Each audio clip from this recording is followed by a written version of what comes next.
Poštovani gledaoci, dobar dan. Danas istražujemo osiguranje u Srbiji od njegovih početaka do današnjih dana. Posjetili smo i konferenciju našeg generalnog sponzora, kompanije Grave osiguranje i udruženja Debra. A bili smo i na konferenciji povodom Dana Dunav osiguranja. Ostanite uz TV emisiju Moja polisa.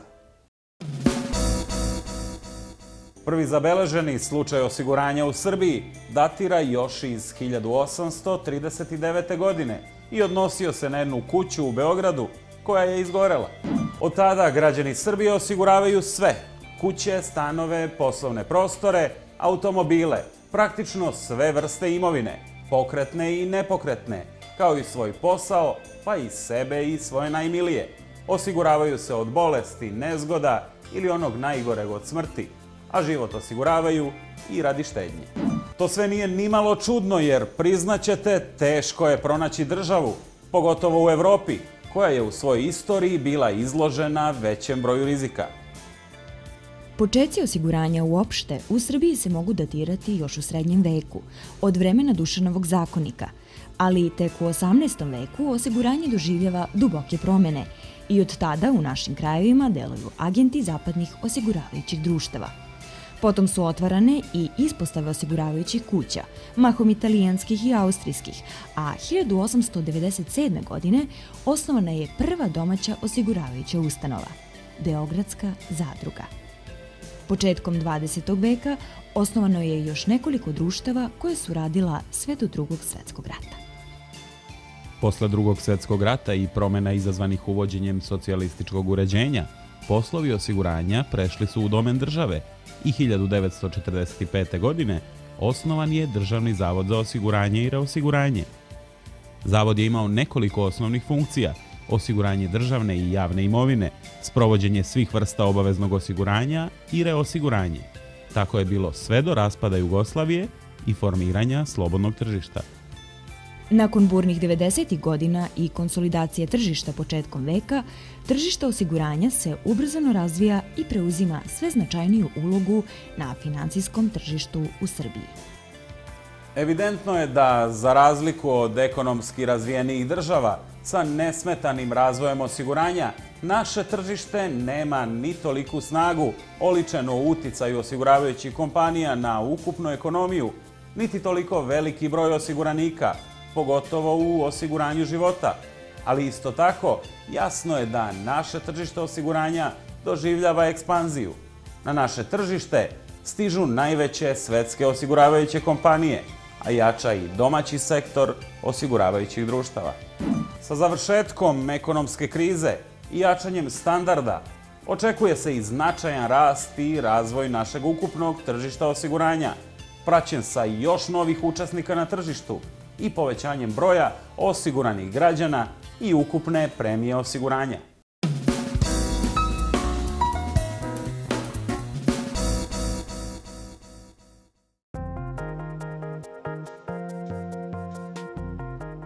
Osiguravač, odnosno osiguravajuća kuća, primarni je promoter i reprezent osiguranja na jednom tržištu. Pravi prodavac osiguranja je više od trgovca. On je pre svega svojevrsni finansijski savjetnik i na neki način savest osiguranika, jer ponudom i prodajom osiguranja direktno utiče na odgovornije ponašanje osiguranika prema njihovoj imovini i prema njima samima.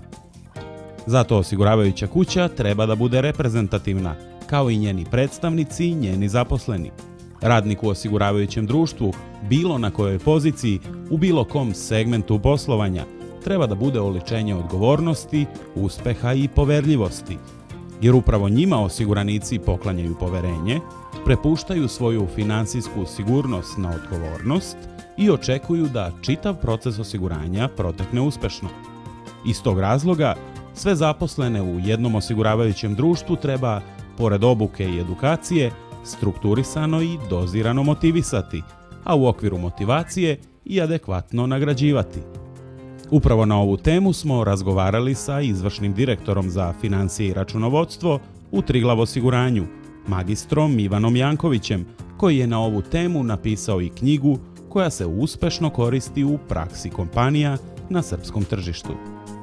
Osiguravajuće društvo kao jedno specifično delatnost ima potrebu za 3 vrste zaposlenih. Prva vrsta su prodavci na terenu, odnosno zastupnici. Druga vrsta je administracija koja podržava ovu prvu vrstu i treća vrsta je ona koja kontroliše, osmišljava i postavlja ciljeve, to su menadžeri. Svaki od ovih nivoa je podjednako bitan za razvoj jedne osiguravajuće kompanije. Triglav osiguranje, kao jedna osiguravajuća kompanija sa velikim iskustvom i značajnom podrškom od svoje matice, brine o sva ova 3 segmenta u svom poslovanju.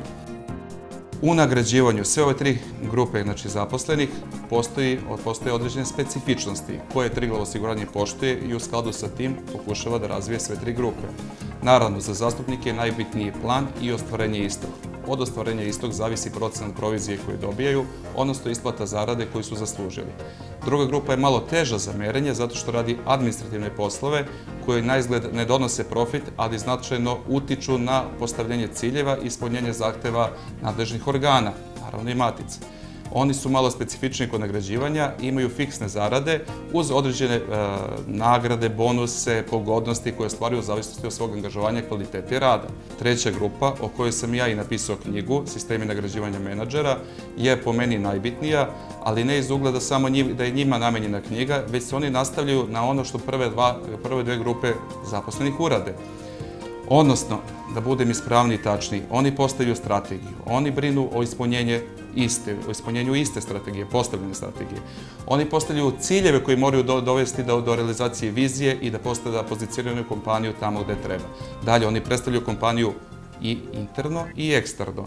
Oni su odgovorni za poslovanje, oni potpisuju završne račune i oni na kraju snose odgovornost ukoliko nešto ne valja. Njihovo nagrađivanje je najspecifičnije zbog toga što oni moraju biti motivisani trajno da bi strategija bila dugoročna. Više puta se u istoriji poslovanja osiguravajućih društva pokazalo da kratkoročno ispunjenje strategije dovodi do dugoročnog neuspeha. Zbog toga su svi podsticajni programi postavljeni tako da godišnje ispunjenje donosi jedan vid nagrada, a višegodišnje onaj pravi vid nagrađivanja kojim se zadržava trajno poslovanje kompanije na visokom nivou. Svaki sistem nagrađivanja počinje od toga da osiguranik mora biti zadovoljan. Bez toga nijedan sistem nije uspešan. Mi, prilikom postavljanja ciljeva, polazimo od toga da osiguranici moraju biti zadovoljni uslugom koju dobijaju. Ukoliko nije tako, svaki drugi nivo motivisanja pada u vodu. Naravno, to je preduslov da bi krenuli dalje. U slučaju da osiguranik bude zadovoljan, što je u 99% slučajeva, jer je to zajednički interes svih zaposlenih, a naravno i grupe iza nas, idu sistemi nagrađivanja koji su specijalno osmišljene za pojedine zaposlene. Ono po čemu se identifikuje kompanija, to je po tome između ostalih kako se reprezentuju predstavnici te kompanije u medijima, u javnosti, u državi. Jer svi prate uspešne ljude i povode se za njima. Ukoliko Triglav osiguranje pošalje sliku jedne uspešne, mlade, jake, agresivne kompanije koje zna šta hoće i ostvaruje svoje ciljeve i ima za sebe zadovoljne klijente, takvi ljudi su poželjni onda u društvu. Takve ljude mi želimo da podržimo na prvi način, što će imati dovoljno uslova da izgledaju dovoljno stručno, obrazovano i pomoći im da u tome i uspeju. Druga stvar, da prezentuju društvo tako što će se pojaviti u dobrom autu, što će biti pristojno obučeni, što će se pojaviti na skupovima gde ne može svako se pojavi. Treće, da imaju prostor da iznesu svoje zapažanje i viđenja onoga što se dešava u zemlji, a i šire, i preko toga da izvrše uticaj na razmišljanje šire koje dovodi do toga da se stvori bolji ambijent za poslovanje našeg društva.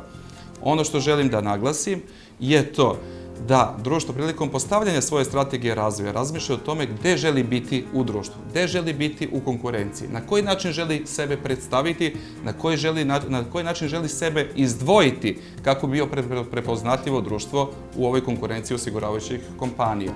Mi to radimo na taj način da naši predstavnici pokažu iza sebe prvo rezultate svoga rada u ogledu broja isplaćenih šteta, broja rešenih predmeta, načina čuvanja imovine osiguranika koji su poverili svoj novac i poverenje nama, do drugog nivoa da pokažu svoje knowledge, svoje znanje, svoje veštine i svoje iskustvo koje ih je kandidovalo da budu deo jednog ovakvog uspešnog tima.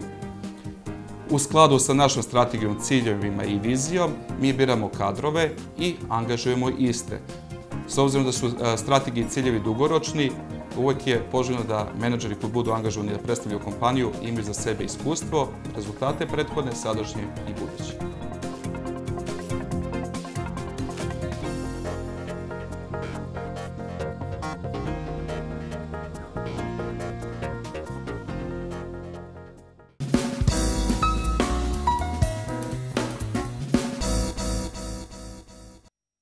Joj, znaš da sam imala saobraćajku? Ne. Da, pre par dana. Onog mog nisam nazvala, znaš kakav je. Samo mi to još treba u ovom trenutku da mi neko pridikuje. Ali sam, hvala Bogu, imala autokasko i autoasistenciju kod AS osiguranja, pa sam njih nazvala. Oni su bili super. Stvarno, došli su odmah, sve su mi sredili. Ja sam skoro zaboravila da sam imala karambol. Prvi sa 55% ukupnih popusta kroz autopaket.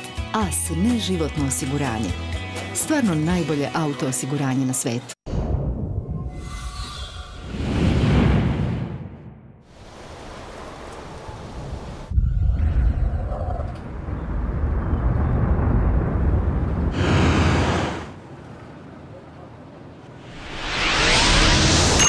Ne paničite. Sa Wiener štediša osiguranjem ništa nije strašno kao što izgleda. Wiener štediša osiguranje. Bez brige. Kako da znamo šta donosi noć, a šta dan?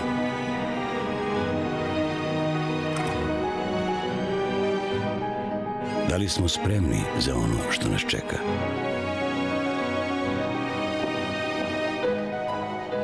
Hoće li biti sve u redu? Jedno je sigurno, kad nešto volimo, prirodno je i da brinemo. Dunav osiguranje, za vaše dobro. Fabus, fakultet za uslužni biznis. Vatroslava Jagića 5, Beograd. Upis novih studenata u toku.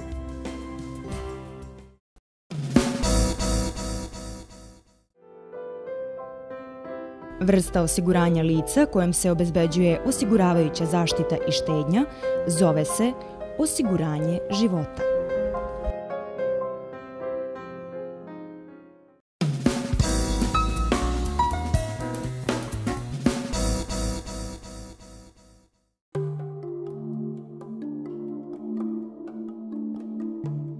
Humanitarna akcija pod nazivom Dobre vile za decu leptire, koju su pokrenuli Udruženje roditelja i dece obolele od bulozne epidermolize, Debra, i generalni sponzor naše emisije, osiguravajuće društvo Grave, uspešno je završena. Tokom trajanja humanitarne akcije, koja je pokrenuta u cilju pomoći deci oboleloj od ove veoma teške bolesti, za koju još uvek nema leka, u periodu od 1. januara 2011. do 31. marta 2011. godine, Grave osiguranje obezbedilo je iz sopstvenih sredstava 350.000 dinara. Grave osiguranje podržava aktivnosti Udruženja Debra od njihovog osnivanja. U tom cilju organizovana je i ova humanitarna akcija pod sloganom Dobre vile za decu leptire, a sredstva će biti iskorišćena za lečenje dece obolele od bulozne epidermolize u Srbiji. Bulozna epidermoliza je jedno teško, retko kožno genetsko oboljenje. Ona se manifestuje plikovima i ranama po celoj koži i veoma otežava svakodnevnu negu bolesnika. Debra Srbije kao nacionalno udruženje obolelih i porodica obolelih od epidermalne buloze ima u osnovi 3 cilja. Prvi cilj je materijalno potpomaganje porodice i obolelih i ne samo to, nego i njihovo informisanje i uključivanje u zdravstveni sistem. Kao drugo, to je jedno informisanje javnosti i podizanje svesti svih stanovnika Srbije vezano za epidermalnu bulozu. I kao treće, to je jedan uticaj na zdravstvene institucije i državne organe Srbije radi jednog boljeg statusa obolelih od epidermolize u pravnom sistemu Srbije. Saradnja kompanije Grave sa Udruženjem Debra je počela pre nepunih 2 godine, faktički od našeg osnivanja. I mogu slobodno da kažem da su oni jedini koji nas sve ovo vreme podržavaju, tako što su svojevremeno štampali edukativne materijale u cilju podizanja svesti o oboljenju, što je nama jako bitno, upravo iz tog razloga jer je bolest retka i jako se malo zna o njoj. Ovo je najveća pojedinačna donacija koju je Debra Srbije dobila od svog osnivanja i mi smo veoma zahvalni i to su za nas značajna sredstva koje ćemo pokušati da utrošimo na najbolji i najsvrsishodniji način da bismo poboljšali pre svega materijalno stanje svih onih koji su oboleli od epidermalne buloze. Udruženje Debra, humanitarno udruženje roditelja i dece koja su obolela od ove veoma teške bolesti, osnovano je 2008. godine. Grave osiguranje će nastaviti da pruža podršku i pomaže Udruženju Debra kroz zajedničku saradnju i praćenje potreba ovog humanitarnog udruženja. Kao i do sada, Grave pomaže gde je najpotrebnije.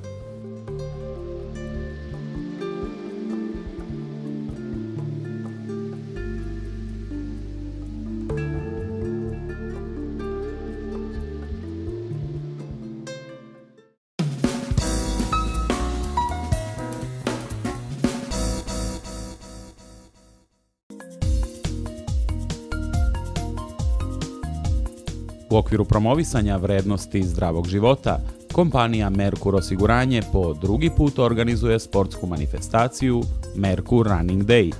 U organizaciji atletskih klubova 21. maj i Novi Beograd u subotu 11. juna na ušću kod Muzeja savremene umetnosti održat će se 5 trka različitih dužina trase. 1000 metara za pionirke i pionire, 3000 metara za juniorke i seniorke, 4000 metara za juniore i seniore i 2000 metara za veterane. Dobar dan, dragi gledalci moje polise. Kao što vidite, ja se već pripremam. A zašto se pripremam?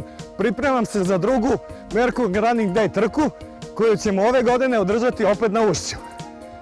Kao što smo prošle godine organizovali ovde trku gde smo okupili naše prijatelje, klijente, poslovne partnere da bi zajedno s njima promovisali vrednosti koje nama najviše znače, život i zdravlje. To ćemo i ove godine napraviti, tačnije to će biti u subotu 11. juna ovde u 10 sati. Ko želi da se prijavi za trku od 8:30 je prijava, vidjet ćete ovde organizovano mesto za prijavu. I tog dana ćemo održati, kažem, tu našu tradicionalnu trku gdje ćemo u 6 kategorija, što juniori, pioniri, seniori, kako to već ide, trčati trke od 2000 pa do 4000 metara. Pozivam vas da učestvujete zajedno sa nama u toj trci. Mi smo naravno obezbedili i nagrade kao što su lepe naše majice sa logom Running Day-a, ali i druge vredne nagrade, naravno i medalje koje ćemo dodeliti najboljim, najmlađima, najstarijima koji učestvuju u toj trci. Ja mislim da će to biti lep povod da zajedno promovišemo upravo one vrednosti, kao što sam rekao, život i zdravlje. Prijava takmičara se vrši u subotu 11. juna od 8:30 časova kod Muzeja savremene umetnosti, gde se nalaze start i cilj trke. Mogu se prijaviti svi, od vrhunskih sportista, rekreativaca, do svih koji vole sport i zdrav život. Za prvih 500 učesnika su obezbeđene Merkur Running Day majice, a za najbolje medalje, kao i vredne, robne i novčane nagrade.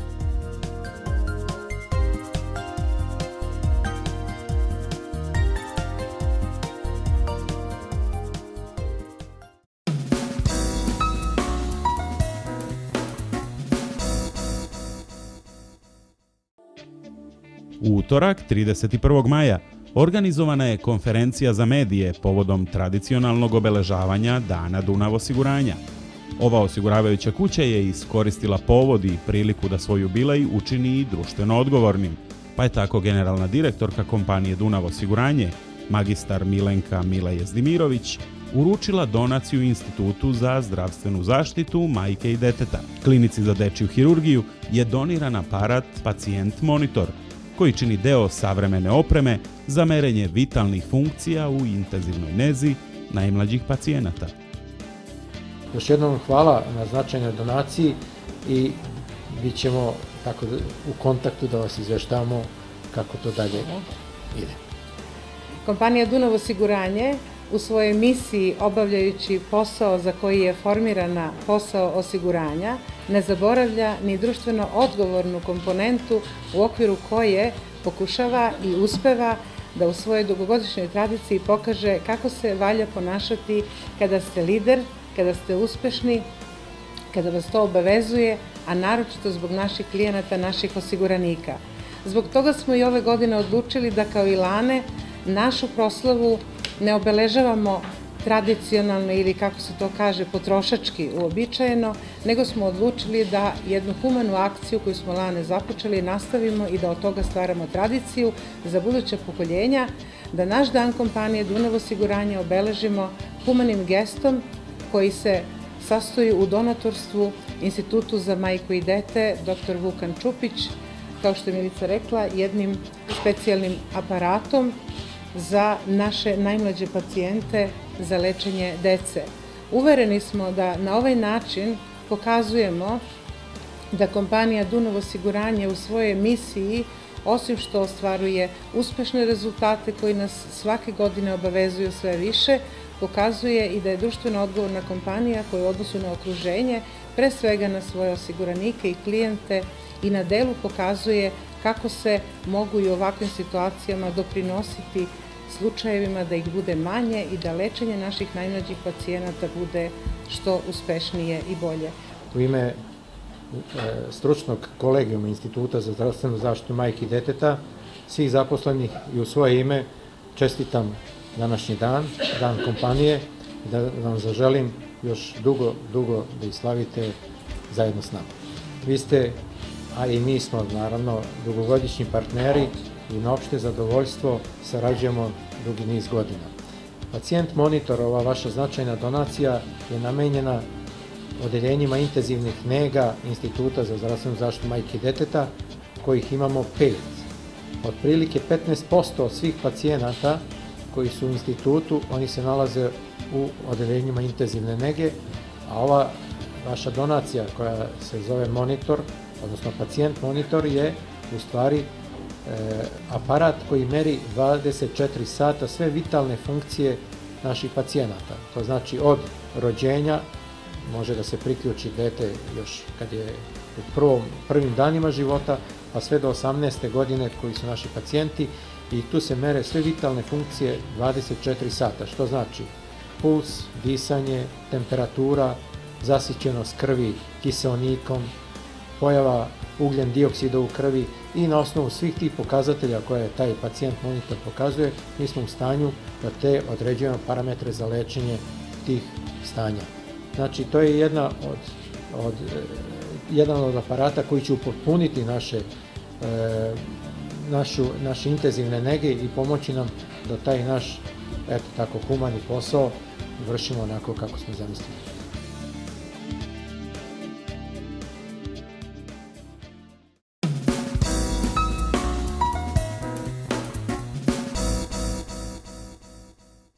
Na kraju današnje emisije ostaje nam da budemo svesni važnosti osiguranja za kvalitetan život, kao što su svesni bili i građani Srbije u prošlosti, i da gledamo u budućnost osigurani. Gledajte i vi sledeće nedelje, kao i svake naredne, TV emisiju Moja polisa, subotom u 13:30 i reprizno četvrtkom u 12:30. Želim vam lep vikend i prijatan dan.